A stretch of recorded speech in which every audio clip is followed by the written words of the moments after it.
Once again, welcome to all of you in Dalton classes.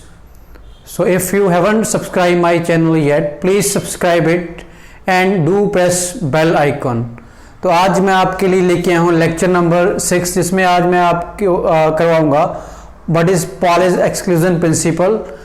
हमने कल के lecture में स्टार्ट किया था कि कैसे हम इलेक्ट्रॉनिक कन्फ्यूजन लिखते हैं, उनके लिए कुछ रूल्स हैं। उन रूल्स को मद्देनजर रखते हुए हम किसी भी एलिमेंट की इलेक्ट्रॉनिक कन्फ्यूजन को लिख सकते हैं।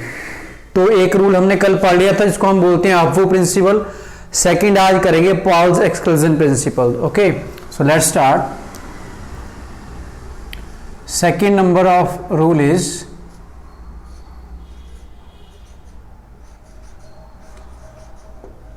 पॉलेज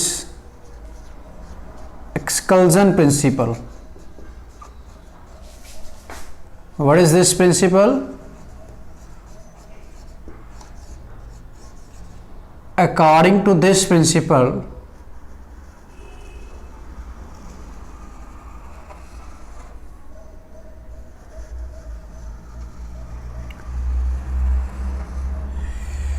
पॉलेज एक्सक्लूजन प्रिंसिपल क्या है दोस्तों?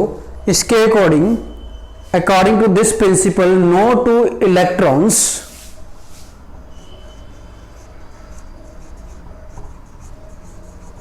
according to this principle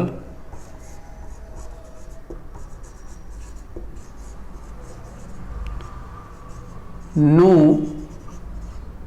two electrons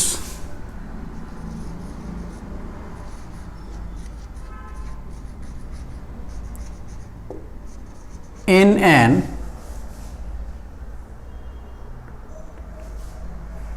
no two electrons in an atom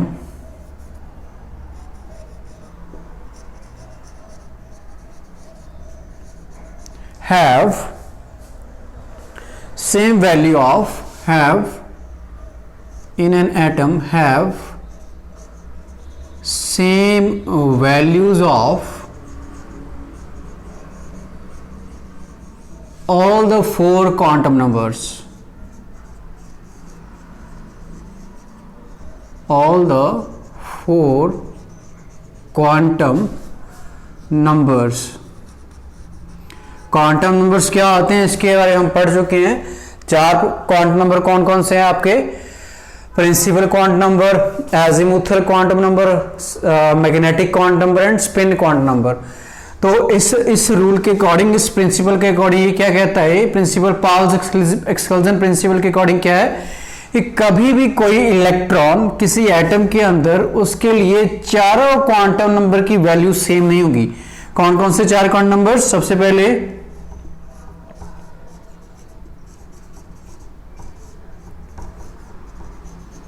principal quantum number, इसके बारे में पढ़ चुके हैं हम, जिसको n के साथ डिनोट करते हैं।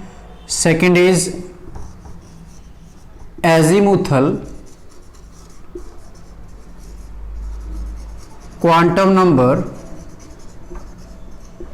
जिसको हम L के साथ डिनोट करते हैं। Third one is magnetic quantum number,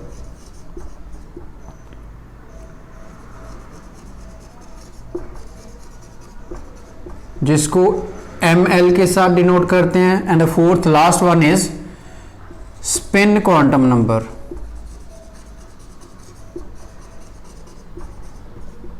जिसको MS या S के साथ डिनोट करते हैं। ओके, तो कहता कि पॉलेज एक्सक्लूजन प्रिंसिपल के अकॉर्डिंग कभी भी किसी एटम के अंदर किसी एक इलेक्ट्रॉन के लिए चारों के चारों क्वांटम नंबर की वैल्यू सेम नहीं होगी।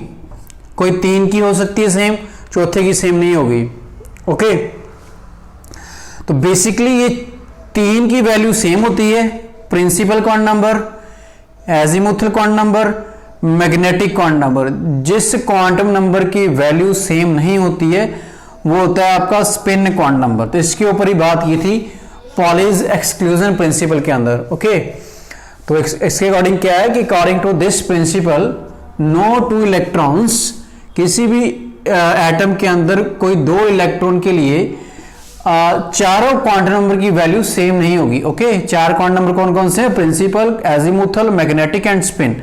और बेसिकली जो क्वांटम नंबर डिफरेंट होता है वो सेम ऑर्बिटल की बात करें, सेम सबसेल की बात करें तो उसमें स्पिन क्वांटम नंबर की वैल्यू डिफरेंट आती किसी एक एटम के लिए, किसी एक इलेक्ट्रॉन के लिए। ठीक है, तो फिर अगर हम बात करें यहां पर किसी ऑर्बिटल को स्पेसिफाई करना, तो कैसे स्पेसिफाई करते हैं?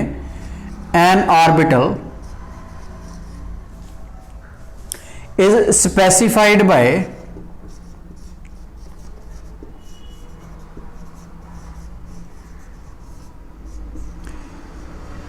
किसी ऑर्बिटल को अगर स्पेसिफाई करना हो तो उसके लिए तीन क्वांटम नंबर की जरूरत पड़ती है, principal, azimuthal and magnetic. An orbital is specified by three quantum numbers और कौन कौन से हैं वो? N, L and ml. okay, since an electron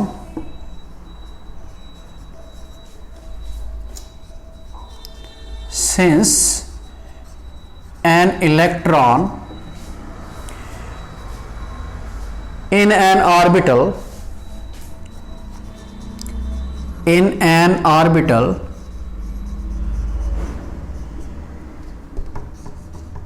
must have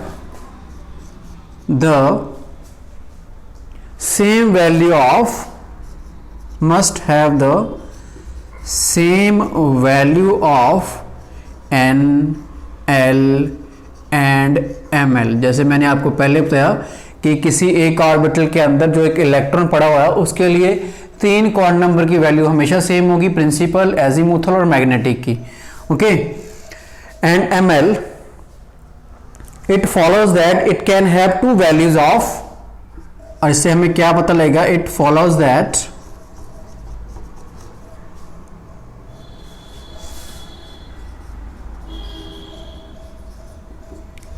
it can have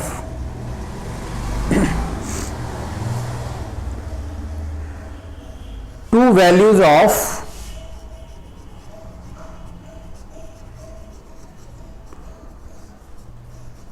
ms, जो कि आपका स्पिन क्वांटम नंबर है। टू वैल्यूज ऑफ ms, और कौन कौन सी हो सकती है आपको बताया हुआ, एज इधर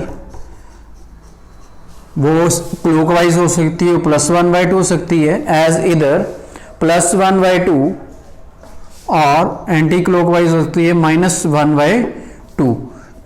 ओके, तो यहां पर एग्जांपल एक चलते हैं। फॉर एग्जांपल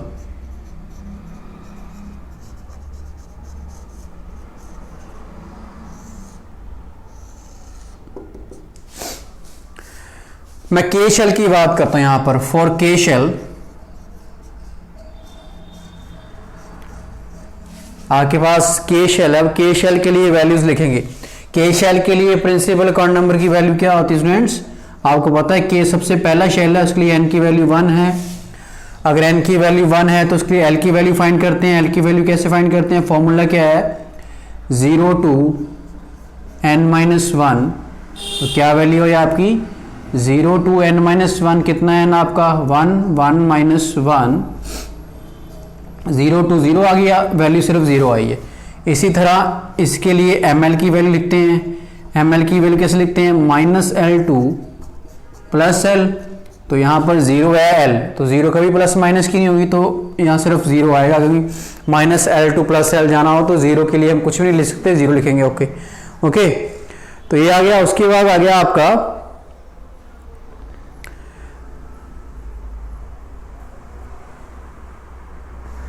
अब एक इलेक्ट्रॉन जो के शेल में होगा उसके लिए n की वैल्यू 1 होगी, l की वैल्यू 0 होगी और ml की वैल्यू भी 0 होगी। वो इलेक्ट्रॉन आपका क्लॉकवाइज भी हो सकता है, वो स्पिन क्लॉकवाइज भी हो सकता है और एंटी क्लॉकवाइज भी हो सकता है। तो क्या होगा फिर? सो an electron in K shell, so an electron in K shell has same value, अब देखिए यहां पर सेम वैल्यू फॉर, हम कर रहे हैं कि पॉलीज एक्सक्लूजन प्रिंसिपल क्या है, वो क्या कह रहा है कि कभी भी किसी इलेक्ट्रॉन के लिए चारों क्वांटम नंबर की वैल्यू सेम ही आती है। हमने एग्जांपल ही यहां पर के शेल की, के शेल के लिए हम चारों क्वांटम नंबर लिखेंगे। के शेल के लिए हमने पहला क्वांटम नंबर लिखा जिसको हम प्रिंसिपल क्वांटम नंबर बोलते हैं। के सबसे पहला शेल है, उसके लिए एन की वैल्यू 1 होती है। फिर उसके लिए हमने एल की वैल्यू फाइंड की, एल का फॉर्मूला है 0 to n - 1, 0 to n कितना है आपका 1, 1 - 1 0, तो ये 0 आ गया फाइनली। फिर हमने इस एल के लिए एम एल की वैल्यू फाइंड की, एम एल का फॉर्मूला है -l to +l। अब क्योंकि एल की वैल्यू 0 है तो 0 के लिए कभी भी प्लस माइनस नहीं होगा, तो उसके लिए हम सिंपली 0 लिख सकते हैं। तो क्या आया, जब के शेल में कोई इलेक्ट्रॉन होगा, सो an electron in K shell has same value for, कौन कौन सी वैल्यू सेम आई है, सेम वैल्यू फॉर n जो आपका है प्रिंसिपल क्वांटम नंबर, l जो है आपका azimuthal quantum number, and ml जो है आपका magnetic quantum number. Okay, ms sorry, यहां पे ms लिखना है, keep thing in your mind, यहां पर अकेला हम s लिखेंगे। Okay, so all good. तो यहां पर ms लिखते हैं, ये सिंपली m लिख देते हैं, और यहां पर s।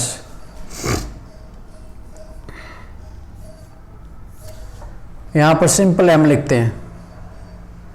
It is easy to differentiate. Okay, m और यहां पर भी m, मतलब 3 क्वांटम नंबर, पहला कौन सा है प्रिंसिपल, दूसरा एजीमुथल, तीसरा मैग्नेटिक। ओके, तो अब देखना क्या है यहां पर, same values for n, l and m,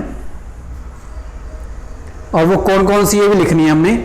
अब सेम वैल्यू का मतलब ये कितनी वैल्यूज हैं, n की 1 है, ये तो चलो ये चेंज नहीं करेगी, तो n जब 1 था तो l की वैल्यू 0 आई है, मतलब वो भी एक ही नंबर में एक ही है, एक ही आई, 2 नहीं आई, 3 नहीं आई, 4 नहीं आई। ऐसे ही m की वैल्यू सिर्फ 0 मतलब 1 आई है। तो देखो यहां पर तीनों वैल्यू सेम है, n भी 1 है, n की वैल्यू सिर्फ 1 है, मतलब ओनली 1। l के लिए भी एक ही वैल्यू है, वो है 0, m के लिए भी एक ही वैल्यू, वो भी है 0। ये तीनों इसलिए सेम लिख रहा हूं मैं यहां पर। So same value for n, यहां मैं लिखूंगा same value for n, that is 1, l that is 0 and m that is also 0। ठीक है, but it can have either of the two values of ms as its, but it can have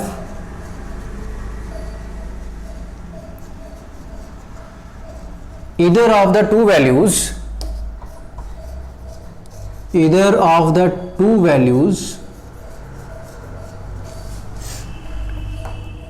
of ms, वो कौन कौन सी हो सकती है, +1/2 और -1/2। ठीक है, तो k के लिए हम 2 पॉसिबिलिटीज लिख सकते हैं, वो अभी लिखूंगा आगे मैं। तो बेसिकली हम कर रहे हैं what is Pauli's exclusion principle. इस प्रिंसिपल के अकॉर्डिंग क्या है, कभी भी कोई इलेक्ट्रॉन जो है आपका, उसके लिए चारों के चारों क्वांटम नंबर की वैल्यू सेम नहीं आएगी एक ऑर्बिटल के अंदर। ओके, 3 जैसे एग्जांपल लेके चलो यहां पर, और कभी भी किसी ऑर्बिटल को डेजिग्नेट करना हो तो उसके लिए 3 क्वांटम नंबर की जरूरत पड़ेगी हमें, n की, l की और m की। सिंपल m लिखते हैं यहां पर। ओके, और ये तीनों वैल्यू सेम हो सकती है किसी एक इलेक्ट्रॉन के लिए, n की वैल्यू, l की वैल्यू और m की वैल्यू। जो डिफरेंट करेगा, जो वेरी करेगा, वो वैल्यू वेरी करेगी ms की। जैसे लिखते हैं सिंपल, ms लिखते हैं, डजंट मैटर, ms लिखते हैं। वो +1/2 हो सकती है, -1/2 हो सकती है। तो इसीलिए पॉल्स एक्सक्लूजन प्रिंसिपल ने बोला कि चारों के चारों क्वांटम नंबर की वैल्यू सेम नहीं होगी किसी भी एक इलेक्ट्रॉन के लिए, किसी एक एटम के अंदर और उसके ऑर्बिटल के अंदर। ओके, जैसे एग्जांपल यहां पर के शेल की, k के लिए n की वैल्यू 1 है, l की वैल्यू भी 0 आई, m की वैल्यू 0 आई। ठीक है, ये तीनों इक्वल है। इक्वल कैसे, ये नहीं देखना आपने कि ये 1 है, ये 0 है, 0 इक्वल नहीं है। आपने ये देखना है कि नंबरिंग कितनी है। जैसे ये सिर्फ एक क्वांटिटी है, ये भी सिर्फ एक क्वांटिटी है, ये भी सिर्फ एक क्वांटिटी है, तो ये इसलिए बोल रहा हूं same value for N, L and M L, ठीक है। बट एम एस की वैल्यू वेरी करेगी, +1/2 एंड -1/2। तो जब के शेल के अंदर इलेक्ट्रॉन प्रेजेंट होगा तो उसके अंदर दो पॉसिबिलिटीज हो सकती हैं। कौन कौन सी हो सकती हैं, अभी मैं यहां पर लिखूंगा। तो अगर के की बात करूं, के के लिए कौन कौन सी दो पॉसिबिलिटीज हो सकती हैं, दैट इज अगर सपोज n की वैल्यू 1 है तो हम क्या क्या लिख सकते हैं, क्या पॉसिबिलिटी है चारों क्वांटम नंबर के लिए। ओके, तो मैं यहां से स्टार्ट कर रहा हूं, n1 लिख दिया मैंने। l के लिए क्या लिख सकते हैं हम, फॉर्मूला लगाऊंगा दोबारा फिर, 0 to n-1, 0 to n-1, 1 -1, it is equal to 0। ऐसे ही मैं लिखूंगा आगे वाली वैल्यू, m वैल्यू, m मतलब मैग्नेटिक क्वांटम नंबर, उसका फॉर्मूला है -L2 + L। ओके, तो यहां पर चेक करिए L की वैल्यू कितनी है, L इज 0, तो 0 कभी प्लस माइनस का नहीं होता, उसके लिए सिंपली बेसिकली हम क्या लिखना पड़ेगा, 0 लिख दिया हमने। ओके, फिर उसके बाद मैं लिख रहा हूं यहां पर ms या s स्पिन क्वांटम जिसको हम बोलते हैं, s लिखते हैं सिंपल इसे हम।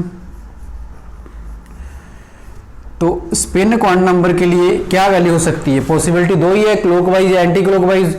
अगर मैं यहां पर +1/2 लिख देता हूं तो अगले में मेरे को -1/2 लिखना पड़ेगा। ओके, दूसरी पॉसिबिलिटी क्या आ सकती है, n = 1, अगेन लेना हमने 1 वाले जिसकी बात कर रहे हैं, एग्जाम्पल इसकी ली थी। l का फॉर्मूला वही 0 to n-1, 0 to 1 -1, ये कितना आ गया आपका 0। सिमिलरली m की value m is equal to -L2 + L। अब L की वैल्यू 0 हो तो प्लस माइनस का नहीं आएगा, सिंपल 0 लिख दिया हमने यहाँ पर। अब इसके लिए S की value spin quantum number +1/m2 लिख सकते हैं, इधर में से दोनों में से कोई एक हो सकती है, एक लिख चुके हैं, दूसरी आ गई यहाँ पर -1/2। तो सपोज ये हमारे पास एक शेल था, ठीक है, जिसके लिए n की वैल्यू 1 थी।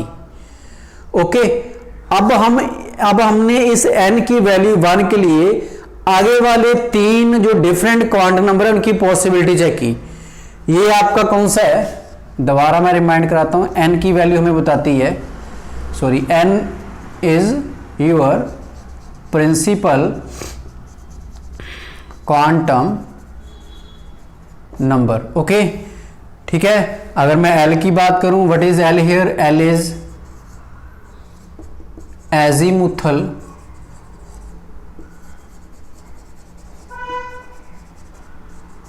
Quantum number. अगर मैं m की बात करूं, m is magnetic quantum number. अगर मैं s की बात करूं, s is spin quantum number. Okay, तो n की वैल्यू 1 के लिए बाकी जो 3 रिमेनिंग क्वांटम नंबर है उनकी पॉसिबिलिटी चेक की। n की वैल्यू 1 के लिए ये है आपका क्वांटम नंबर, l के लिए 0 आया, m के लिए भी 0 आया, s के लिए आ गया +1/2। फिर दोबारा और पॉसिबिलिटी जो जो बन सकती है वो हमने चेक की, ठीक है। दूसरी ये बन सकती थी, अगेन L0 M0, अब S आ सकता है -1/2। अब चेक करो n के अंदर जो इलेक्ट्रॉन पड़ा होगा उसके लिए ये देख लो, दोनों पॉसिबिलिटी के लिए L की वैल्यू सेम है, दोनों पॉसिबिलिटी के लिए M की वैल्यू सेम है, बट दोनों पॉसिबिलिटी के लिए S की वैल्यू सेम नहीं है। सो this is your Pauli's exclusion principle या पॉलीज एक्सकल्जन प्रिंसिपल। सो इसका सारे का कंक्लूजन क्या निकल के सामने आया, ये क्या हमें बता रहा है, this leads to the conclusion that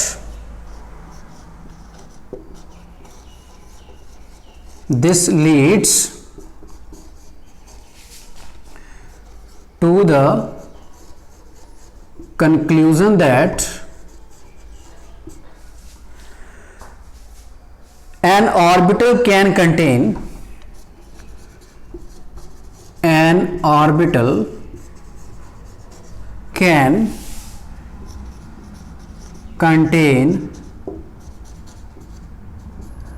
maximum 2 electrons.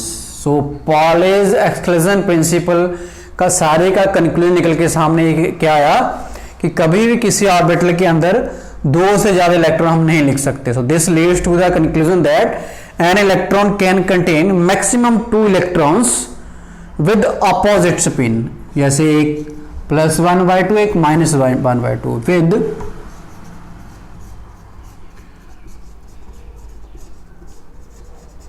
opposite spin. Okay, so this is your Pauli's exclusion principle. ठीक है, इसके बाद हम थर्ड रूल पढ़ेंगे अभी, that is called hunts rule of maximum multiplicity. तो अभी हम थर्ड रूल पढ़ेंगे, that is called hunts rule of maximum multiplicity.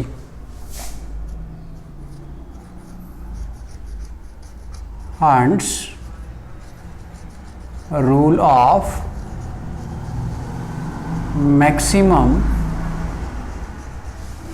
Multiplicity.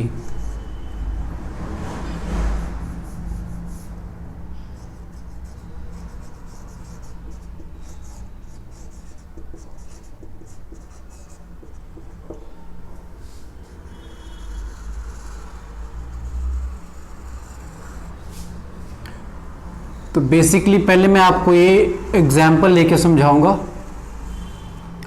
फिर बताऊंगा what is this. For example,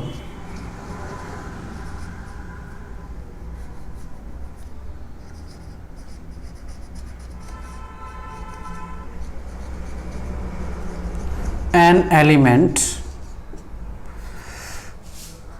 fluorine. एक एलिमेंट आपका कोई भी हो सकता है, मैंने इस एग्जाम्पल लिए फ्लोरीन, इसका symbol has atomic number. Atomic number इस क्या है, जितनी भी पॉजिटिव चार्ज स्पीशीज हैं किसी भी एटम के अंदर, that are called protons, that make the atomic number. Okay, so atomic number is equal to number of protons. So for example an atom fluorine has atomic number, और atomic number को Z के साथ represent करते हैं. कितना है Z, कितना है फ्लोरीन के लिए, इट इज़ 9. ठीक है, अब इसके लिए लिखते हैं कॉन्फ़िगरेशन. अब कैसे लिखनी है, जैसे कल मैंने बताया आपको, अब वो प्रिंसिपल के अकॉर्डिंग. अगर नहीं याद है दोबारा फिर देख लो, यहाँ पर 1s, थोड़ा सा बनाऊंगा सिर्फ 2s, जिनको नहीं याद है 3s. ठीक है जी, यहाँ से फिर दूसरा स्टार्ट हो जाता है 2p. 2p के बाद क्या आएगा यहाँ पर 3p, फिर यहाँ पर क्या आता था 3d. बाकी भी लिख सकते हो, बट जस्ट मैं आज यही कराऊंगा, पहले करवा चुका हूँ आपको. ये तरीका है, डायग्राम बताया था आपको, इसको स्कीमेटिक डायग्राम बोलते हैं हम.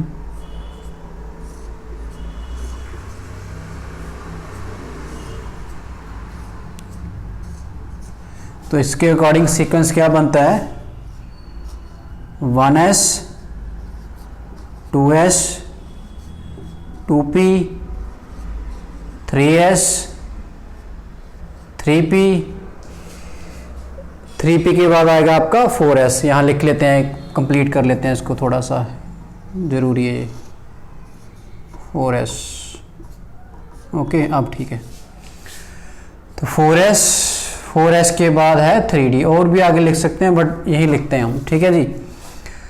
और चीज़ें माइंड में क्या रखने वाली हैं, आपको पता है जो आपका S सब शेल है, ये कल करेंगे सारा आगे. फिर S सब शेल के लिए देयर इज ओनली 1 ऑर्बिटल, ये पता है, सारे क्वांटम नंबर में बताया हुआ मैंने. दूसरा आएगा आपका P सब शेल. P सब शेल के लिए आपके पास कितने ऑर्बिटल होते हैं, 3 ऑर्बिटल्स. फिर डी की आपकी बात करें तो डी सब शेल में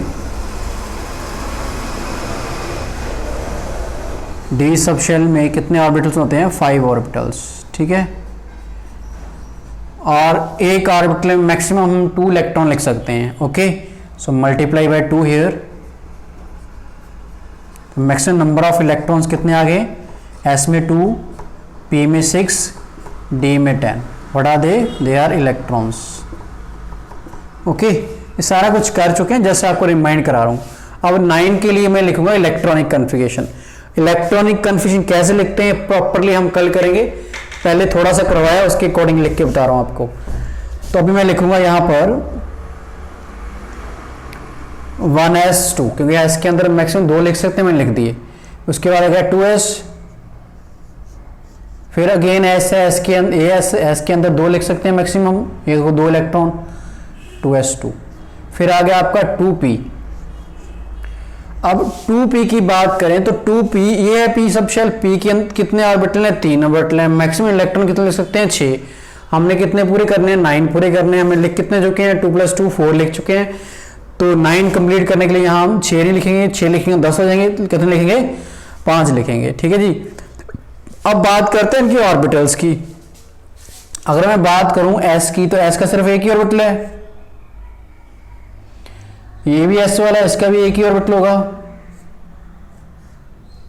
आगे आगे p की बात, p के 3 ऑर्बिटल है। आपको पता है p के लिए l की वैल्यू होती है 1, और l की वैल्यू अगर 1 हो, उसके लिए हम ml की वैल्यू फाइंड करने जाएं तो ml की 3 वैल्यूज आएंगी, -1, 0 और +1, जो कि हम बताएंगे कि p के जो सब शेल है आपका, उसके 3 ऑर्बिटल्स आएंगे, जिसकी px, py, pz लिख सकते हैं, या फिर p-1, p0, p+1 लिख सकते हैं। आपको पता है, यू ऑल नो दैट। तो ये मैंने 3 ऑर्बिटल ड्रॉ कर लिया। अब मैं आपको समझाऊंगा यहाँ पर what is Hertz rule of maximum multiplicity. तो यहाँ पर 1s2 ये एक ऑर्बिटल है, इसकी एनर्जी सेम होगी, ये पहला इलेक्ट्रॉन। अब हम पढ़ के इसके पीछे पढ़ के हटे हैं पॉलेज एक्सक्लूजन प्रिंसिपल। किसी भी एक ऑर्बिटल के अंदर 2 से ज्यादा इलेक्ट्रॉन नहीं लिख सकते, और दोनों की स्पिन अपोजिट होनी चाहिए। एक अप आ गया, एक डाउन आ गया, एक मतलब क्लॉकवाइज, एक +1/2, एक -1/2। फिर उसके बाद हमारे पास आ गया 2s2, इसका लिख रहा हूं मैं, इसमें 2 इलेक्ट्रॉन है, एक अप स्पिन, एक डाउन स्पिन।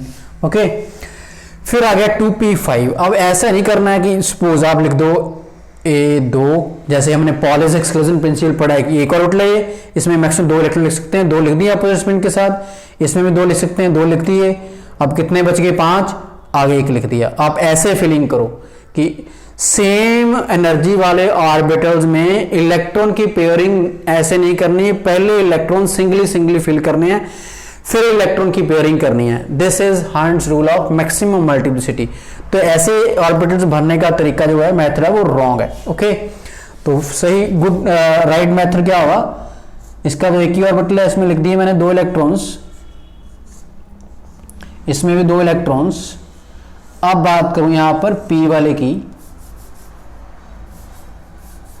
तो p सब शेल की बात करें तो इसके 3 ऑर्बिटल हैं, ठीक है, और तीनों की एनर्जी सेम है। जब एक किसी सब शेल के लिए एक से ज्यादा ऑर्बिटल्स हो और उनकी एनर्जी सेम हो, तो इलेक्ट्रॉन की जो पेयरिंग है वो नहीं करते हम, पहले इलेक्ट्रॉन सिंगली फिल करते हैं। जैसे p में यहाँ पर 5 इलेक्ट्रॉन है, ये डायरेक्टली यहाँ 2 2 4 5 नहीं करने हैं, पहले एक इलेक्ट्रॉन भरना है single.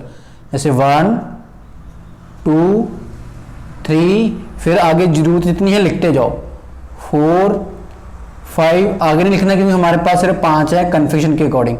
So this is the right method, and this method convey which rule, Hertz rule of maximum multiplicity. So what is Hertz rule, अब क्या हर्ट्ज रूल क्या है। So according to this rule electron pairing will not take place. So according to this rule, so according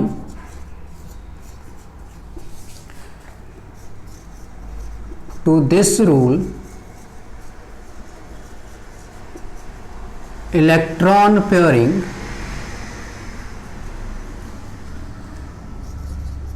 will not take place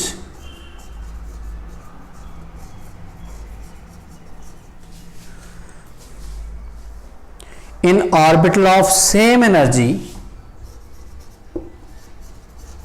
in orbitals of same energy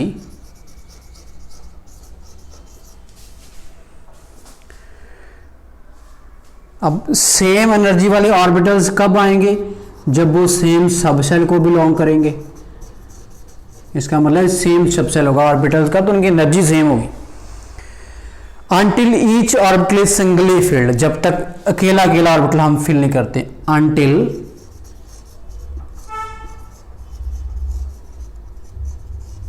each orbital is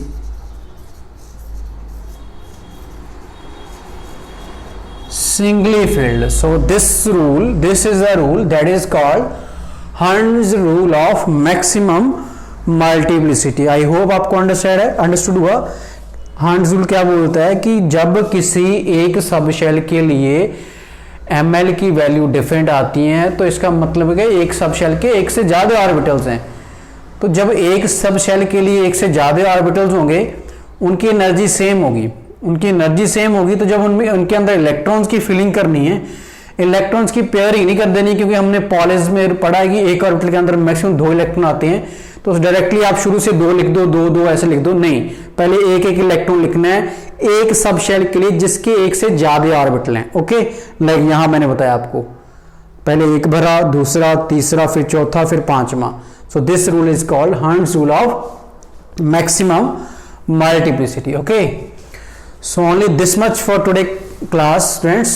So please subscribe my channel and do press bell icon so as you have received all notification regarding my class. So thanks to all of you for watching this video.